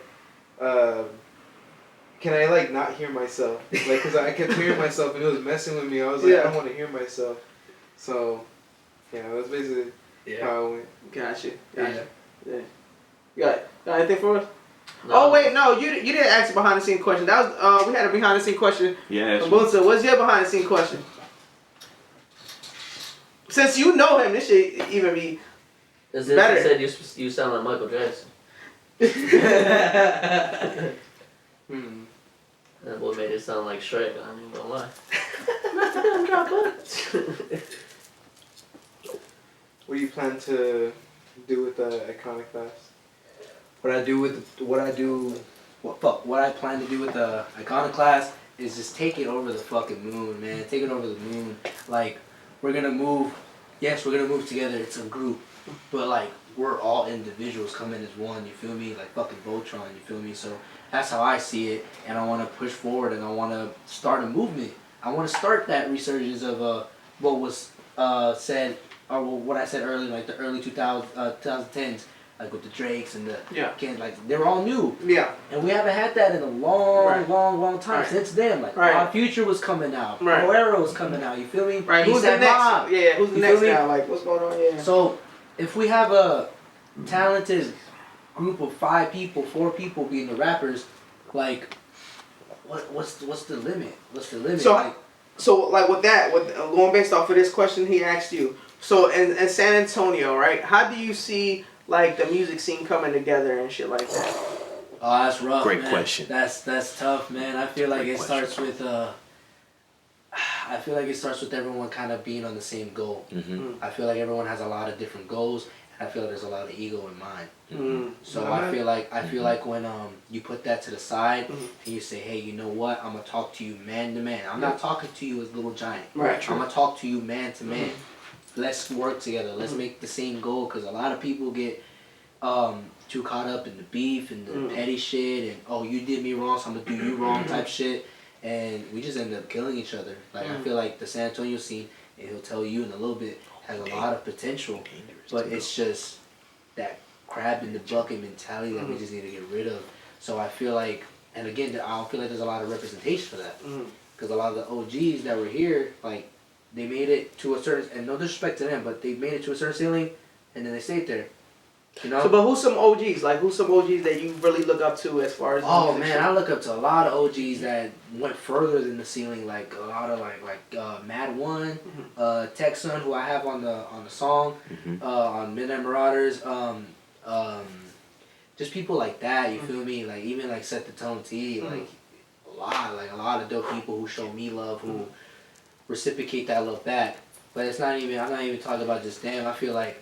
You know, I feel like there hasn't been a movement since. Like, I mean, if you think about the rappers from Texas, a lot of them came from Houston that really went like that. I got you. Yeah, got you. And like Austin, like other different places of Texas. Like, until I got into the scene, I'm like, oh, that's why. So basically, what you're saying is just based off of. It's more based off of ego and whatnot. 2, 1. What's up? It's your man, Lil Giant, man. I hope y'all enjoying the podcast right now. You can find me on Instagram and Twitter, Akio Senshin. AKIO_SEISHIN. And Lil Giant on all streaming platforms. Peace, yo. San Antonio's a big ass city. May not be big as Houston, but it's a big ass city. But a lot of rappers come out of Houston. Like, yeah, so I'm like, what the fuck is going on? And it wasn't until I got into the scene where I was like, I see. I see our problem. We want to kill each other instead of helping each other. I see that. Because everyone wants to be that person to make it out from the city. Alright, they like basically like, oh, like you said earlier, it's the ego, it's the if he drops something high, I don't want to support him, I want to be better than him, instead of being like, oh damn, let me support him and then I still drop a track with him type shit. Or like they want to hold the title of, no, I'm the first one that got it. Okay. Yeah, like Soulja Boy type shit, like, I'm the first rapper to, that's crazy. That's crazy. He'll speak more about that. He has his own perspective on that, about the scene here. What I was going to say is, like, no matter what you do and how you move around people and meet people, there's going to be, like, bad apples in the bunch. You know what I mean? But it's all a matter of, like, if you can work. Not if you can, it's like if you have to work with them, you know what I mean? Yeah. Like, you have to work with those people and work around those people. Because if not, then it's going to just lead to the same cycle that always happens. You know? Which is, like, you either shoot each other or, like, you fight, you do some stupid shit, you know what I mean? Yeah. And usually other people get hurt most of the time. You know what I mean? Hell yeah. So, definitely. I think, I think a lot of places are like that. But then you have the places that do come together and they're like, all right, let's do this. And that's usually the groups and the people that actually you see a difference or you see become celebrities. Like, even if you look back, there was a lot of like rappers, like mainstream rappers that blew up. They were all know each other because they were all connected with each other. They were on the same wavelength. They weren't hating, and they ended up on the rise together. You gotta have a lot of people who are on the same page. Yeah, no, exactly. That will, like, overpower the people who exactly. like bad apples, you know what I mean? And that's what Iconaclast is. It allies a lot of people on the same page with the same goal. And it's like, you know what? Just because you rap in a certain way doesn't mean we don't have the same goal. We all think about the same thing, you feel me? Yeah. And that's what I want to do with Iconaclast. To answer your question, moving forward is to just push that movement, to give those people like, oh, you know what? If we do band together, then we could do this. And if we have to be the first 4 to do it, and so be it. We'll be the first 4.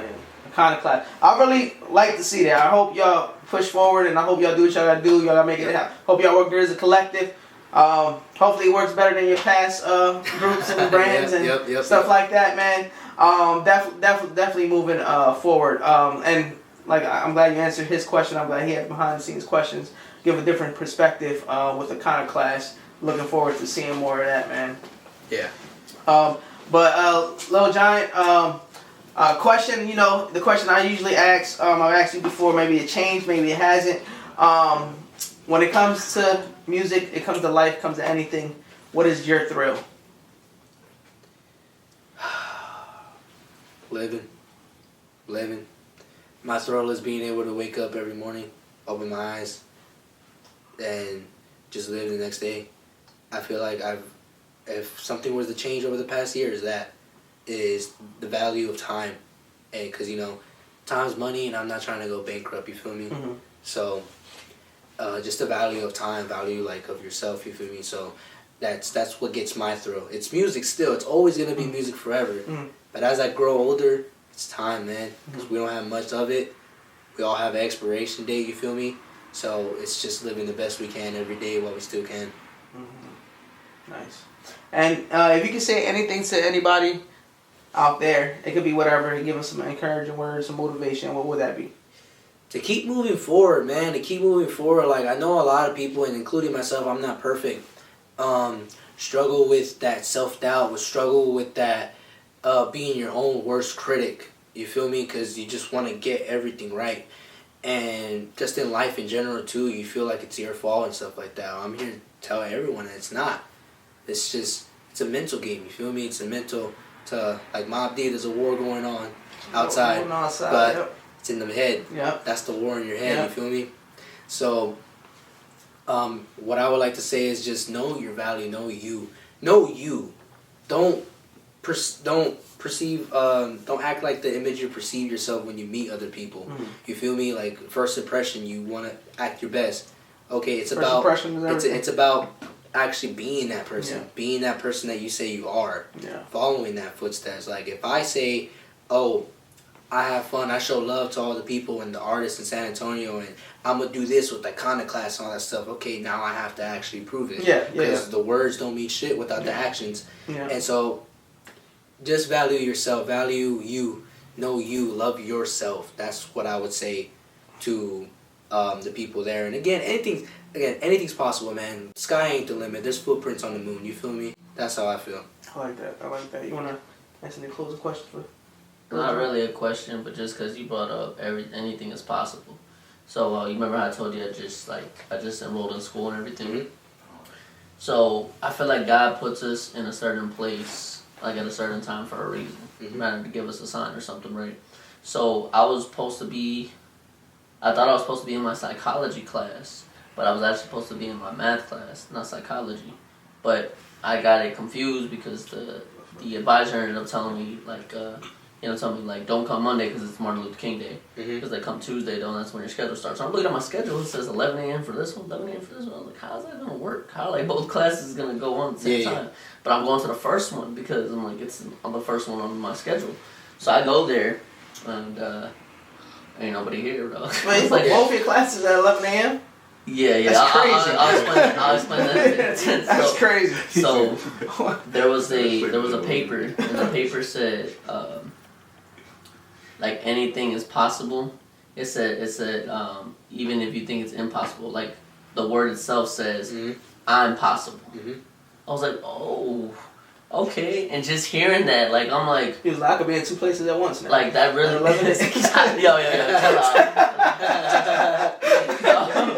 No, but as far as my classes starting at 11 a.m. So they're different days actually. Monday and Wednesday is my psychology, and Tuesdays and Thursdays is my math. So that was the reason. I have a class a day. Oh, you were just looking at the wrong thing. Yeah. Well, yeah, that's why I bring that up. Yeah, I feel that, man. I feel like anything is possible, you know? Like, the only enemy that we have out here is ourselves. Yeah. So I feel like once we get content with that, it's over the moon. Nice. You gonna go piece it up with the old crew members or what? Huh? No.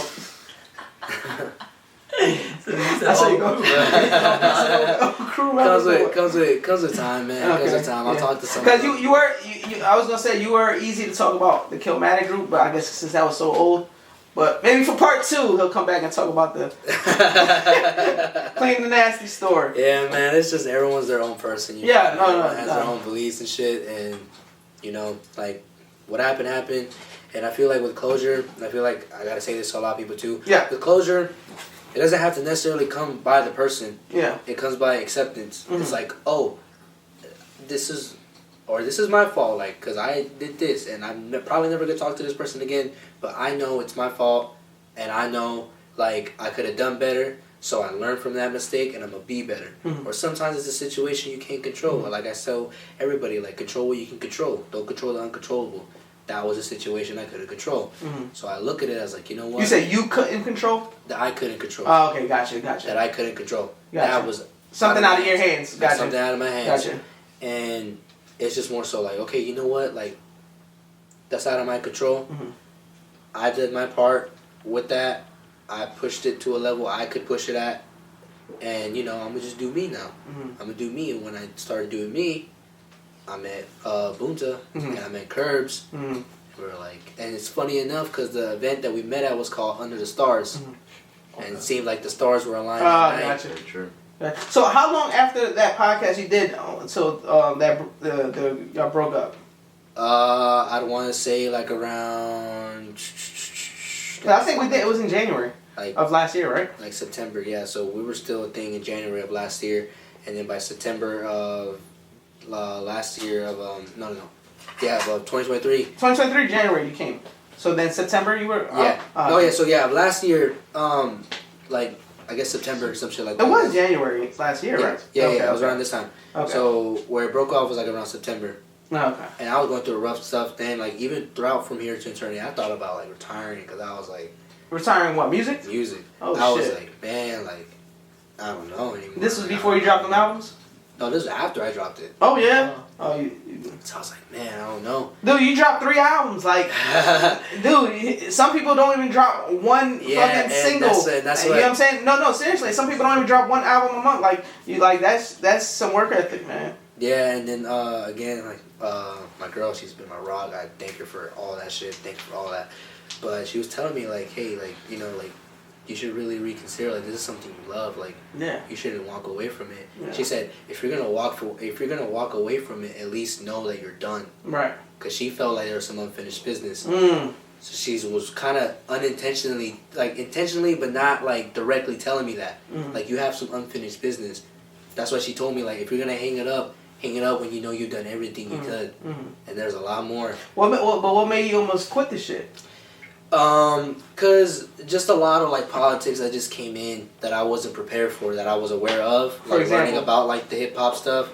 But like for example, like when you say politics, like politics, like features, like certain songs not making it due to sample clearances and my vision being fucked up, or like you know I try to come up with some original shit and then turns out like someone else had done it. So it's like I was feeling real discouraged because I was like, and plus then it started feeling like fun, started feeling like work. And I didn't like that. Gotcha. I didn't like that. So I was like, you know what? If it's starting to feel like this, I'm going to just hang it up before I start dragging it out and I start like... Yeah, no, it is a lot involved. It is. Yeah, so then that's kind of fucking me up. But then she told me that. And I was like, you know what? Like, I'm not done. I'm not, like, what the fuck am I doing? Yeah. So then I hit up Key, who's an amazing woman, amazing promoter. Shout the fuck out, Key. Shout you out. Thank you. Because I had told her, I was like, hey... Because I remember a long time ago we had met during performances I was doing at the Happy Place bar. And she had told me like, yo, you're dope. You know what? If you ever want to be in one of my shows, because I host shows too, just text me. And I'd always remember that. I never took it up on the opportunity. So then when the time came, and I was like, you know what? It's a fuck it. Like we were talking last time, fuck it moment. Yeah, fuck it moment. I was like, you know what? Fuck it. I'm going to go back on stage. Because I haven't been on stage in 5 fucking months. I'm going to go back. She was like, I was like, hey, do you have a show? She's like, yes. Well, technically, like, it's filled, but I'm going to slip you in. You're not going to be on, like, the post or something like that, but I'm going to slip you in. I'm going to give you 10 minutes, and you're going to be, like, the second person on. And I'm like, fuck it. Yeah. Fuck it. Like, I'm going to go. That's your fucking moment. Yeah. So then I went there, and then next thing I know, while homie Curves, he was documenting it, and he was going through a rough time, too. And then I can't speak for him, so he was going through his shit too. And we were just bonding and shit like that. Then I met the homie Bunta. And then Bunta tells me this incredible story of how he'd been listening to me since high school. And I didn't even know him. And not only that, but he told me this shit that tripped me out, that him and the homie Jacob, for our Iconaclast, he had told me like, dude, we were listening to you before we even knew what we wanted to do. And I was like, holy. I know, that was inspiration right there. I was like, holy fuck. Yeah. I was like, damn. That has to be inspiration right there. So there. then he heard me rap. And it was more so like a damn, like I've heard you for so long. Now I actually get to see you. Then when I heard him, I was like, oh, this fucker's good as shit. I'm like, fuck, I need to rap with him. Yeah. So the stars all aligned, man. Dope. And then we all just connected. Was that Under the Stars? Under the Stars. That's dope. Under the Stars. Under the Stars. Yeah, the homie DC was there too. Like, oh, the homie DC was there too, man. The homie DC there too, man. I forgot it was named Under the Stars. You know what he was doing with that. Right. Nah, that's dope. That's a dope story, man. I hope you go ahead and progress with this. Hope the group progresses, man. Definitely want to hear a backstory. Maybe next time get the crew on, or set up a future episode with them. Like I said before, man, this is for the thrill. People can come here, share their story, promote themselves. But the main thing is, man, is like I said, we said this is part of therapy. Like this is therapy for me because I get to hear your story, you get to hear my story. I also learn, you also learn. We learn off each other. Drop jewels for people listening. They get to see what we got going on and hopefully be motivated by what we do, and hopefully we can inspire someone out there. So that's the main thing why I do these podcasts. Help each other out. Like you said, well, I'm originally, for people who don't know, I'm from Jersey. I've been out here for 2 years now. So but with me, I'm out here and I'm willing to work with people. Whoever want to come on, y'all feel free to hit me up. I'm open. We can schedule something. I am busy, but if you lock in a session with me, we can make it happen. Also, man, if you want, man, I'm back in the lab. If you want to do a song, man. Hell yeah, man. Fuck yeah. We just in the studio. Me and him was just came from the studio out in was it Cali, Texas? What was it? No, it was I forgot what part of Texas. Anyway, shout out Dragon, dope ass producer. Lido, Texas. Lido. I don't know what the fuck I said. Yeah. So I remember because we went to a donor shop over there, and I thought this whole time it was Little. And that's right. It was I had the Friday after next moment, but instead of flies, it was bees. Yeah. Again, shout out to Dragon. We did a few features in the studio. We also got a track with Exhibit dropping. Make sure y'all check it out. Yeah, Exhibit. And I'm glad he brought that up because I was gonna mention it earlier. It just ended up getting out of my head. So how you were talking about like you grew up listening to Eminem, same here. Like Eminem was the first person I watched 8 Mile and I just from there just watched Eminem over and over and over. Yeah. Matter of fact, in high school they used to call me the Mexican Eminem. Yeah, I got the same thing too, man. Yeah. So but on the like how he was saying on the songs that we got, I actually say you only get one shot like an 8 Mile reel. Yeah. Only people gonna understand is people that watch 8 Mile fucked with Eminem. You know what I'm saying? Yeah. That's hard as fuck, man. I fuck with that bar, hell yeah. Any closing questions or closing statements before we roll it out? No, I ain't got no questions. I appreciate you coming on today. Thank you. Definitely appreciate you explaining your stories. Definitely getting deep in as far as like your history of your name. Why you chose that name. I know you already mentioned the history of like what it means to you as far as like basically it's like you think bigger. The way I see it, the fact that you were talking about how like you put your chest up, the way I see it is that like you have pride, you got confidence. It's like you don't care how big this person is or whatever the case is. It's like you got pride and you got confidence to go up to that person. Yeah, pretty much, yeah. All right, I appreciate you being on, boss man. Again, of course, thank you for having me, man. Episode 53. Let's tap in. Let's make more things happen. Again, hit us up for shows or anything like that. If I can make it, if I can. If I can't, I can't. But I mean, make sure or send us a message when you drop new stuff, or we can try to be up to date with you and what you got going on. Man. Especially when you got when you get the group together. Hell yeah. You got some projects dropping the group. Send some stuff over or whatnot. Yes, sir. Where I don't ever take it like, I'm bothering this guy. Nah, bro. I'm always open. Send me a song. It goes for y'all too. If y'all want to send me some music, I'm always willing to listen to new music. Don't think it like, Thrillz, I'm bothering Thrillz, I'm sending all my music. Nah, send it. Send it. If I listen to it, I listen to it. If I don't, I might have went over it, but you be like, hey, Thrillz, listen to that song. I'll check it out for you. But I appreciate you coming, checking us out, being a part of the Thrill history. And also this time, you're like, it was good to get more in depth about Little Giant. Because before it was time because it was 3 of you guys.